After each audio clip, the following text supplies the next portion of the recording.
Welcome back to the channel, my spooky friends.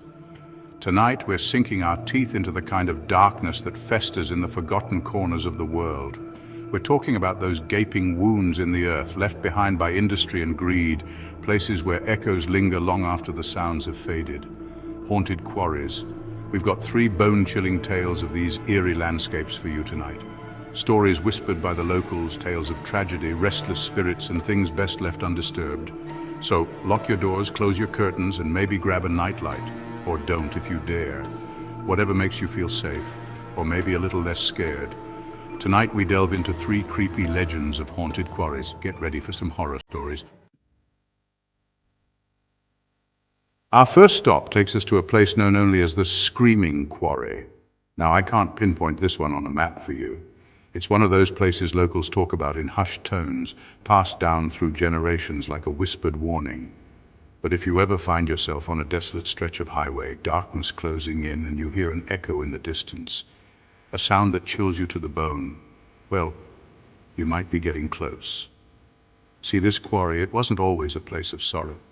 It was once a bustling hive of activity, men working tirelessly, extracting the earth's riches. But like most tales of darkness, this one is laced with tragedy.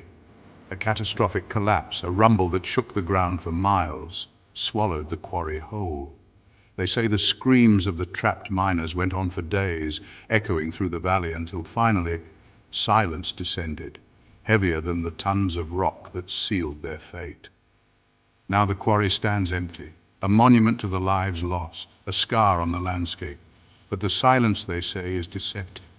Because on certain nights, when the wind whips through the chasm just right, you can hear it again, the faint, chilling echo of screams, a chorus of agony trapped beneath the earth. Some say it's just the wind playing tricks on the mind, a cruel reminder of the tragedy, but others, those who have felt the icy grip of fear in that desolate place, they know the truth. The quarry remembers its fallen, and their cries, forever etched in the very stone, rise again and again, a haunting symphony of despair.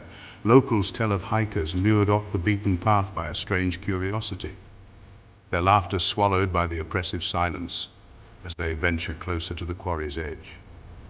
And then, silence. Days later, their belongings found scattered near the precipice. A single shoe perched precariously close to the edge as if ripped from a struggling foot. Some say the spirits of the trapped miners, unable to find peace, reach out from their tomb of stone, seeking solace, seeking someone, anyone, to share their torment. They say the screams are a lure, a siren song of suffering, drawing the curious closer and closer to the edge until nothing is left but the echo of their own panicked cries, joining the chorus of the damned.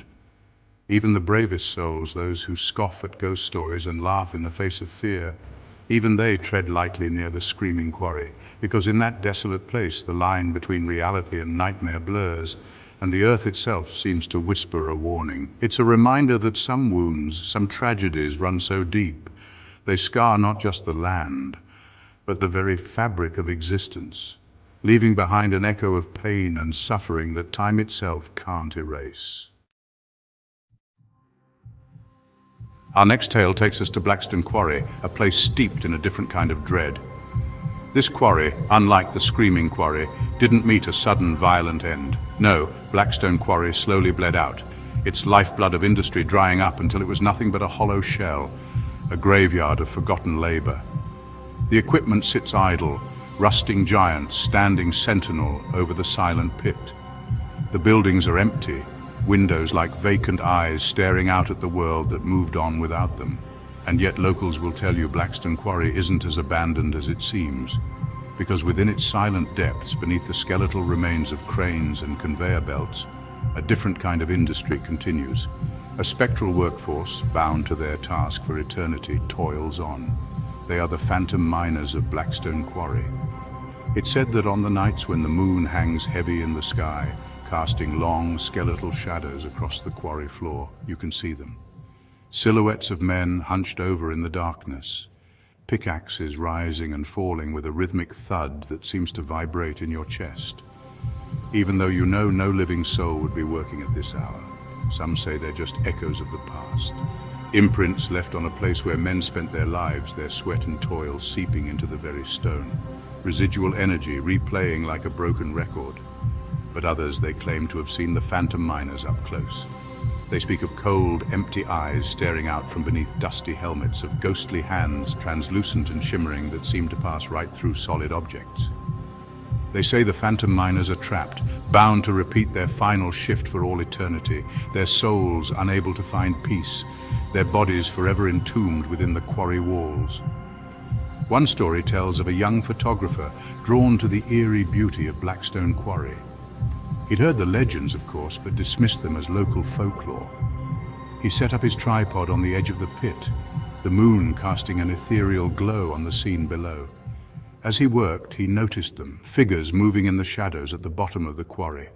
At first, he thought they were trespassers, urban explorers seeking thrills within the quarry's depths. But as he zoomed in with his lens, his blood ran cold. The figures were too perfect, their movements too synchronized, their forms shimmering as if shrouded in mist. He watched in terror as one of the figures turned, its face a hollow mask of shadow, and seemed to stare directly at him, a sense of icy dread washing over him. He packed up his equipment and fled. The image of that ghostly gaze burned into his mind. He never returned to Blackstone Quarry, haunted by the knowledge that some places hold on to the past with an unbreakable grip, their inhabitants forever bound to the cycle of their final moments. The phantom miners of Blackstone Quarry serve as a chilling reminder that some jobs, some burdens, follow us even into the afterlife, a testament to the unseen forces that bind us to the physical world long after our time has passed. Chapter 3, our final tale tonight, takes us to Hollow Quarry, a place where the beauty of nature masks a sinister secret. Unlike the other quarries on our list, Hollow Quarry has been reclaimed by nature. The once bare rock walls are now draped in emerald ivy, trees stand sentinel along its rim, and at its heart lies a pool of water so still, so clear it seems to reflect the sky itself. But don't let this serene facade fool you, for the waters of Hollow Quarry hold a darkness that runs deeper than any chasm. They say the quarry is cursed, its depths home to something ancient and malevolent. Locals whisper of a tragedy long ago, a young woman driven to despair who sought solace in the quarry's embrace.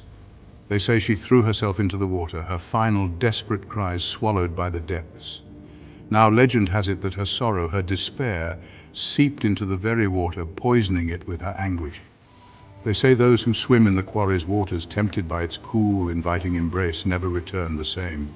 Some disappear entirely, their belongings found abandoned on the shore. Others return, but they are forever changed. Their eyes, once filled with life, now hold a haunted, distant look. They speak of a coldness that permeates their very being, a feeling of being constantly watched. And then there are the sightings. Fishermen casting their lines in the twilight hours speak of shapes rising from the water, spectral figures with long flowing hair and eyes that gleam with an unnatural light.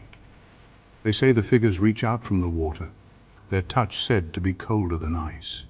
Their voices a mournful whisper that chills the soul.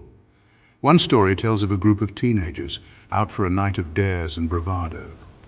They'd heard the stories, of course, but dismissed them as old wives' tales.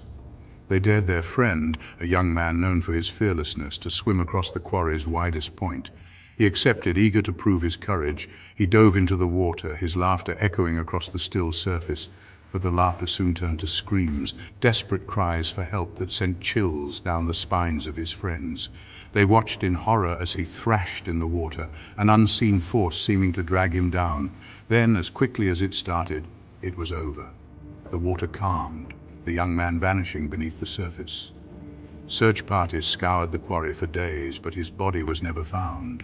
Some say he was simply unlucky, caught in a current or tangled in weeds.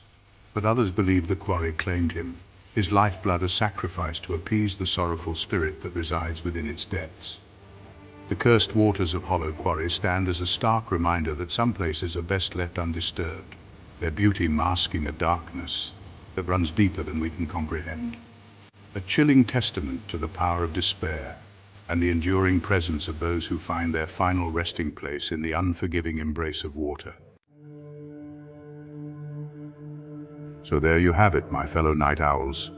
3 terrifying tales that prove some places hold a darkness that lingers long after the lights have gone out.